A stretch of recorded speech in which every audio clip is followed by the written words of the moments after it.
Hello and welcome to my channel. Well, as you can see, we've knocked the plate down, and this is more like the dessert because in trying to stick to my parameter of one of each pattern that I like the best in that pattern and series, we pretty much got this all covered now. There are other knives, more knives in my collection and stuff, but a lot of them are just duplicates, like a different pattern of this. So you may notice that there's more yellow knives on this one, and that is because I made the mistake of putting this one. I had set it over like this on one side just to move it out of the way for something I was talking about. And then to clear the area away, I just moved it right out. So, ooh, the Yellow Knives Matter crowd got together and convinced me that I need to put more yellow knives up here and represent the different things. So that's why there's so many of those in there. Anyway, so let's go to this. Now, this is sometimes called a rigger's knife and stuff like this, but it's got that really nice sheep's foot, lamb's foot. Lamb's foot I think is a little bit steeper up here and goes up, but nice big sheep's foot blade on it for your general cutting tasks. And then of course the the marlin spike, which locks. The first one that I got, it didn't lock that strong, and I just pulled this down and went, wow, why is this so hard? And I didn't know, like some of the early ones, I think they say pull down here and stuff like this. Not on, I don't believe on Rough Riders, but on the early marlin spikes. And I have to mention again, apparently there was something going on the forums and stuff, how you can sharpen this up and make it, a self-defense spike. And I just thought that was stupid, because if you do that, this is already, if you need to use that as a self-defense spike, it's going to work just as good whether you sharpen it or not. But the advantage of having it dull is when you're trying to use it for what it's intended for, which is to separate strands of rope without grabbing the individual little braid and everything. If you do that, which is much more likely with a little sharp pointy one, you defeat the whole purpose of doing that. You might as well try to use your fingers or your teeth or whatever you were doing to try to separate it, because you've ruined it now. On the rare chance that you might be attacked by somebody or something and have to use this as a stabby thing,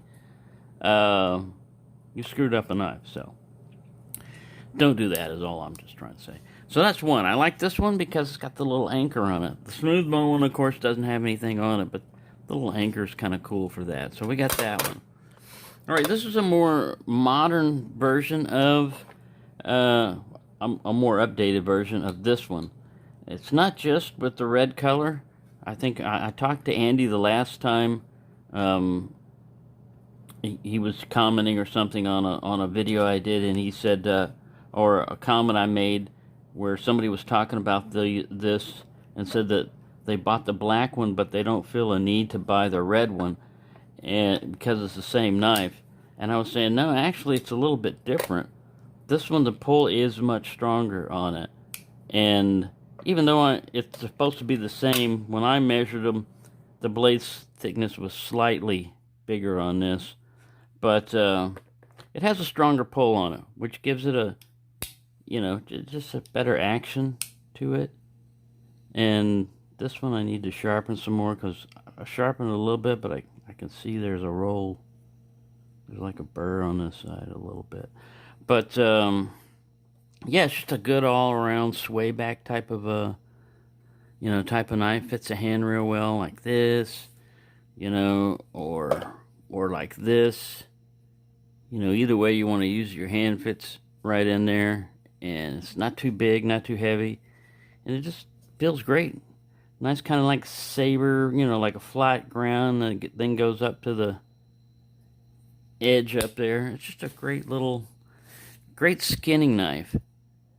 If you look at it, something I always like to do when if you take the Rough Ryder workman's knife and you put it flat on this side, This looks like a double-edged blade. So this is basically the analog of, if you see that if this side was sharpened and this side was not sharpened, what you've got is basically a Wharncliffe.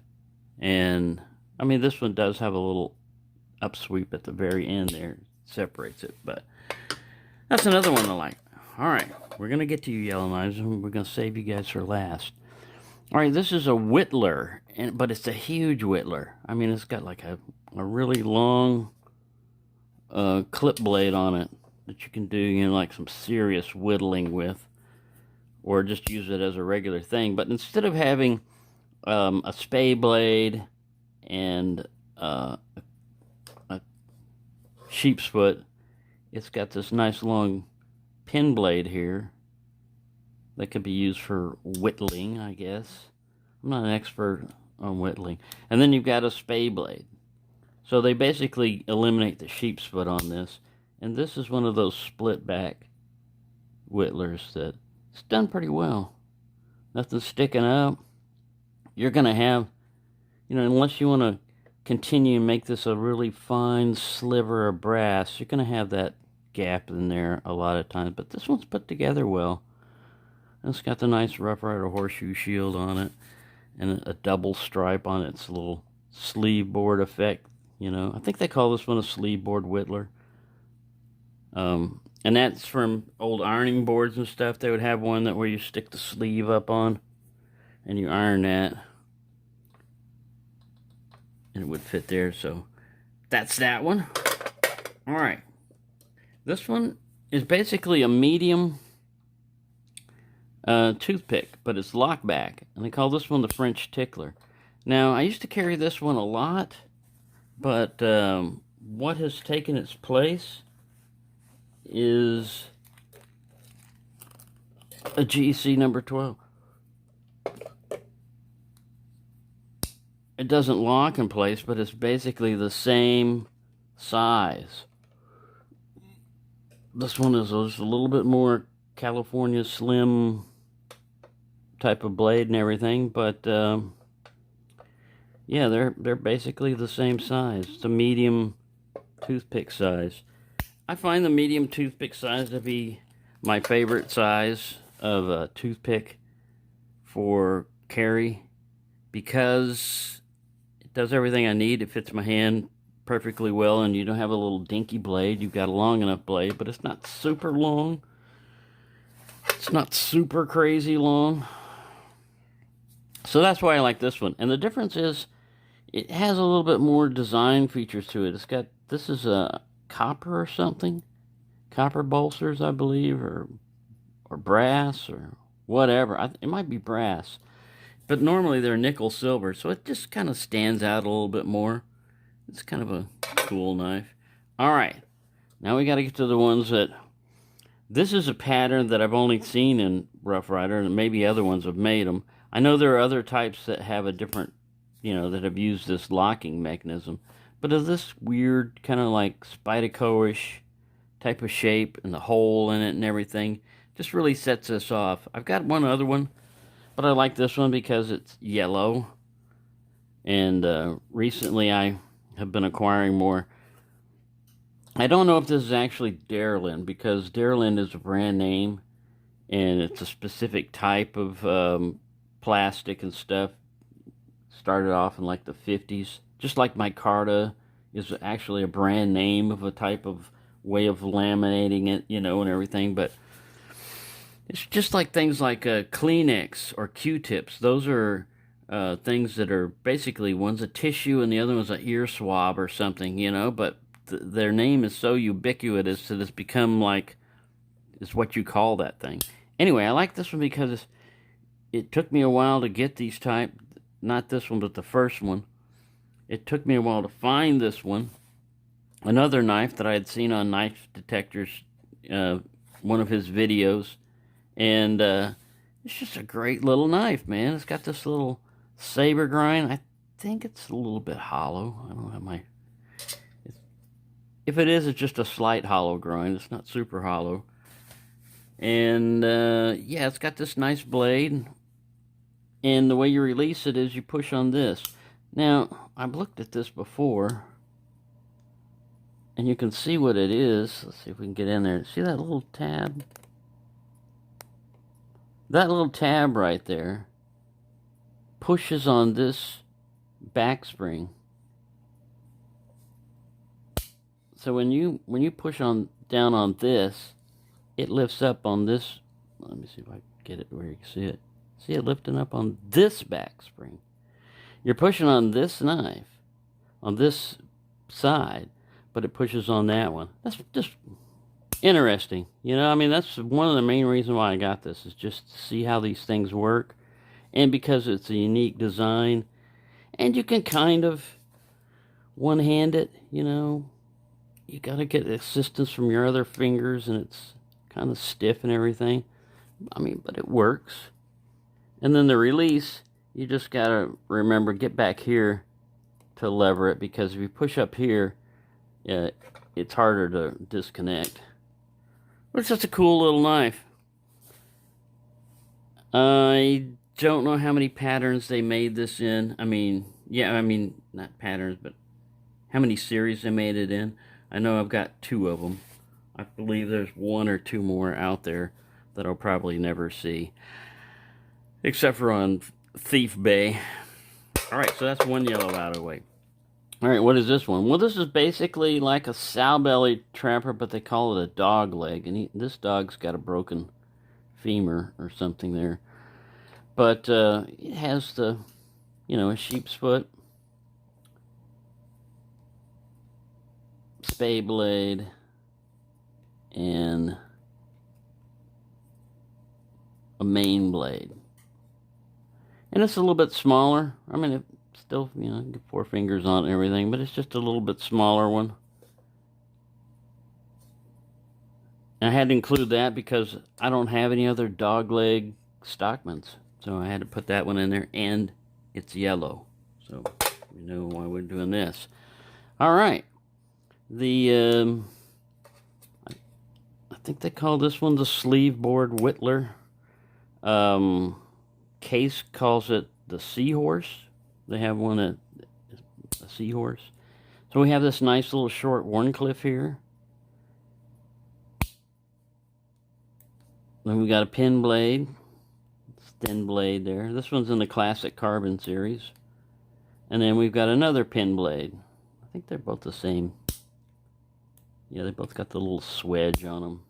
One might be slightly different than the other. Maybe not. Maybe it's just an optical illusion. But I like that. Again, this is another. This one, it wasn't done quite as well. You can see it's got a little bit of proud sitting up there on the brass liner in the middle. But doesn't affect its function. And it's yellow. Alright. We make a lot of different sizes of lockbacks and everything, but this is a pretty good size, and this little cutout right here is a good place to put your finger. It's a nice little finger choil area. You don't have to go all the way up on a kick. It just like rests right in here. It's not super long, not super huge, and it's a back lock right back here. There's a little tarnish on that. I don't know where that came from. Probably got into a fight. And it's yellow. Alright, the last one. King of the Yellow double takes. It's a double take muskrat. Now what's nice about these, besides it being 4 blades, no matter which way you pick this knife up, no matter which way you grab it, you're always going to have a blade exactly like this sticking down. Alright, so we got this one sticking down. Flip this over. Hey, that one's sticking down. Flip it like that. Open it up. That one's sticking out. It's about, it comes out all right. It looks like it's about a 10-degree maybe angle or so on the slope, but your cutting edge pretty much maintains the same. And it's nice and low. So you can get all the way down to whatever you're, if you're running against a wall and you're cutting something. And like I said, you've got 4. It's a muskrat, it's a double take muskrat. You would think that, this thing is just a novel, and I guess in some ways that's the main reason I got it. But it fits well in the hand, and I could see, a use for this. Like you're cutting a bunch of carpet, and you don't feel like sharpening your blades or whatever, or cutting a bunch of cardboard. You'll sharpen it later. You don't want to have to open it up and say, okay, now what blade am I using? Which way how am I got to hold it differently or anything? It's a muskrat. So you can grab either blade. It'll come out the same way. I guess if you were adventurous, you could do like that.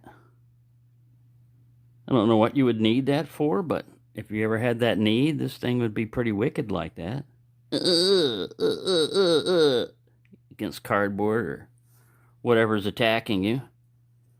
Yeah, so that's why it's the king of the yellow knives and their leader. And there we go. How do we do on the time on this one? 15 minutes, about average. I thought I would have less knives and talk less, but I guess my amount of talking is not limited on the amount of knives on table. So anyways, there you go. I hope you've enjoyed that. I pretty much exhausted this one on Rough Riders, and I don't have a huge collection of a lot of other stuff. I've got some marbles, but not really enough to do, again, this is another comment that really hits home after this. I should have just done my least favorite Rough Riders, because originally it was like pick your 10 favorite Rough Riders, which I couldn't do. I wound up with like 4 trays of knives, So, yeah, it would probably have been better to pick the ones that I didn't like, but that would have been a small list, because like I said, it's hard for me not to like a knife. Especially if I'm collecting them, That's like when people say they're junk. Well, if these were junk, they wouldn't have any collector's value, I mean, they might. That's what I'm saying, like we would consider like these novelty knives and stuff to be, back in the day, they were super cheap. They were inexpensive. Everybody knew, they were paying like maybe $1 or $2. Now it's not much more. This was $5. So it's a very inexpensive knife. You still basically get a decent blade, for what you're talking about. But you're not going to get super fit and finish, and you may just get acrylic, covers with some artwork on it. But that's fine. This is what people grow up with back in the day. Was not some super fancy limited edition case knife or whatever. When you're a kid, you can't afford that. You can't afford that stuff. You're going to go for whatever, somebody gives you, or you're able to save up your money to buy. Now, I don't know, I mean, my knowledge of childhood is from like the 60s. So back then, a super steel was stainless steel, even if it just said surgical steel or stainless. Like, wow, this stuff doesn't rust. That's amazing. Anyway, there you go. I hope you've enjoyed that and found it interesting or whatever. And thank you for watching.